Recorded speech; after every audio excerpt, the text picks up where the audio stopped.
Hello everyone, मैं मनीष, कक्षा 10वीं माह सितंबर सामाजिक विज्ञान के असाइनमेंट प्रश्नों के उत्तर। पहला प्रश्न दिया असाइनमेंट में।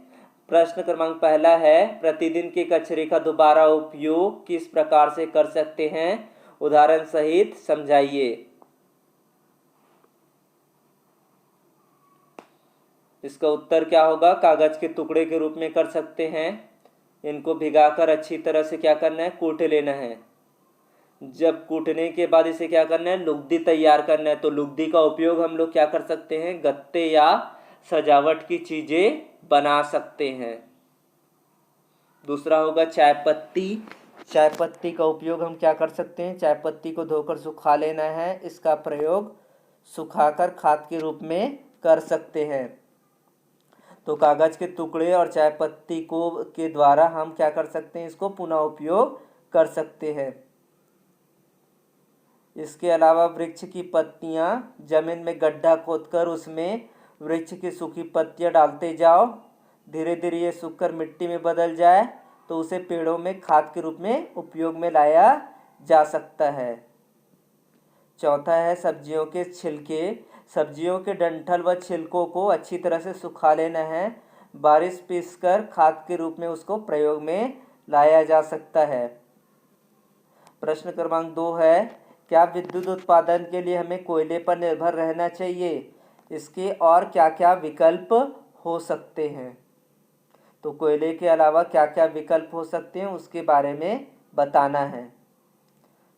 कोयला, ऊर्जा के स्रोतों में कोयला प्रमुख संसाधन है। ऊर्जा के स्रोतों में कोयला क्या है? प्रमुख संसाधन है। प्रारंभ में कोयले का उपयोग ईंधन के रूप में किया जाता था। ईंधन के रूप में उसका उपयोग पुराने समय में किया जाता था। वर्तमान में कोयले का उपयोग बिजली उत्पादन में होता है।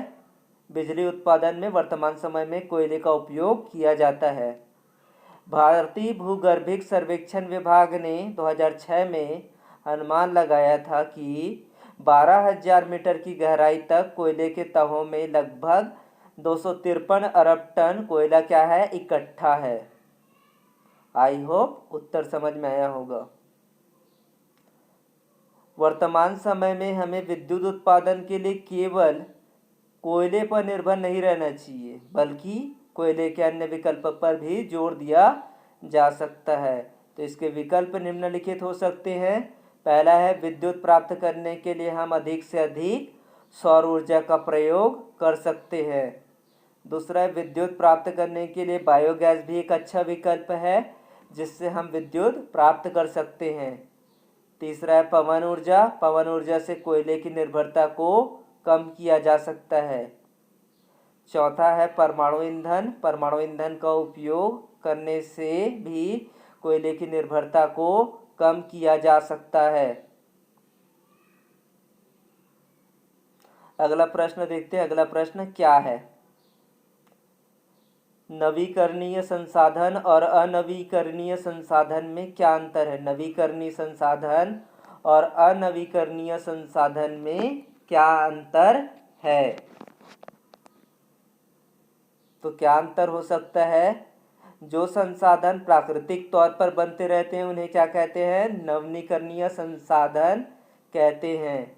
जैसे उदाहरण के लिए हवा, पानी, पशु इत्यादि। यदि मनुष्य नवीकरणीय प्रक्रिया में बाधा न डाले तो उनका एक सीमा के अंदर उपयोग करे तो वे सतत उपलब्ध रहेंगे। नवीकरणीय के चक्र में ध्यान में रखकर यदि किसी क्षेत्र में भूमिगत जल का दोहन या उपयोग उसके रिचार्ज से ज़्यादा है तो भूमिगत जल स्तर क्या होगा? कम होगा। अगला देखते हैं अनवीकरणीय संसाधन। तो क्या होता है अनवीकरणीय संसाधन? जो सीमित मात्रा में उपलब्ध है और जिनको आसानी से नहीं प्राप्त किया जा सकता है उन्हें अनवीकरणीय संसाधन कहते हैं। जैसे कि लोहा, अयस्क, कोयला, खनिज तेल इत्यादि।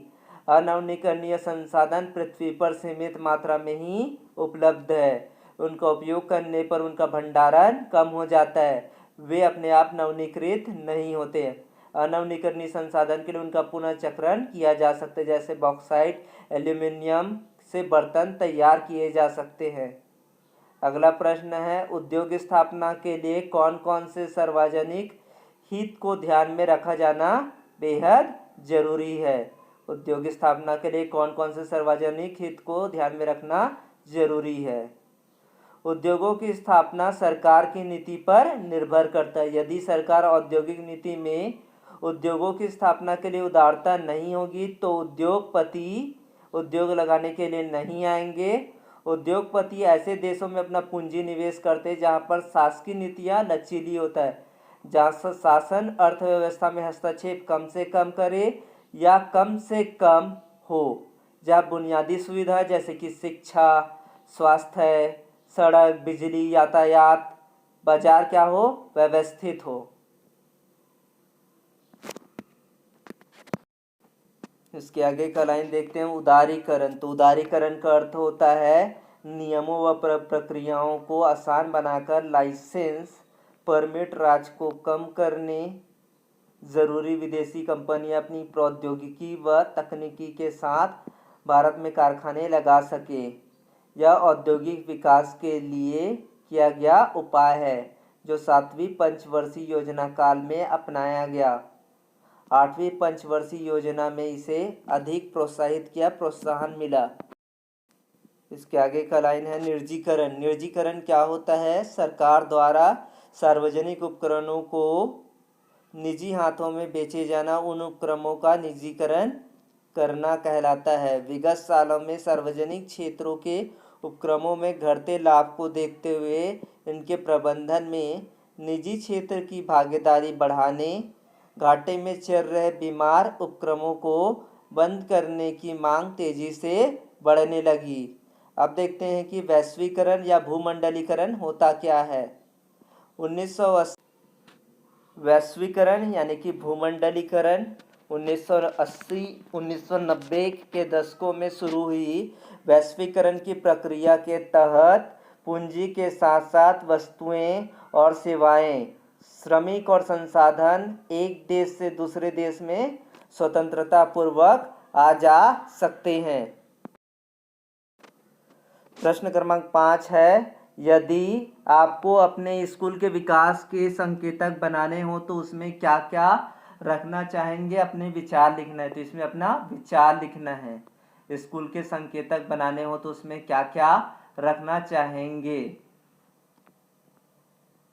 तो इसके लिए उत्तर हो सकता है, यदि मुझे अपने स्कूल के विकास के लिए संकेतक बनाने हो तो मैं उसमें निम्नलिखित संकेतकों को सम्मिलित करना चाहूँगा। सबसे पहले मैं विकास का अर्थ बताऊंगा कि विकास होता क्या है। विकास का मतलब होता है तरक्की या प्रगति होता है। विकास एक व्यक्ति का ना होकर क्या होना चाहिए? सार्वजनिक हितों से संबंधित होना चाहिए, उसे विकास कहते हैं। मैं स्कूल के विकास के लिए निम्नलिखित बातों को शामिल करना चाहूँगा। चलिए देखते हैं क्या हो सकता है। पहला हो सकता है आदर्श शाला हो जहाँ सुविधाओं की क्या हो? कमी ना हो, सारी सुविधाएं उपलब्ध हो। दूसरा है प्रशिक्षित व्याख्याता शिक्षक हो ताकि पढ़ाई को और बेहतर बनाया जा सके। तीसरा हो सकता है खेल का मैदान हो ताकि विद्यार्थी खेलकूद करके अपनी थकान, मानसिक तनाव, शारीरिक तनाव को क्या कर सके? दूर कर सके।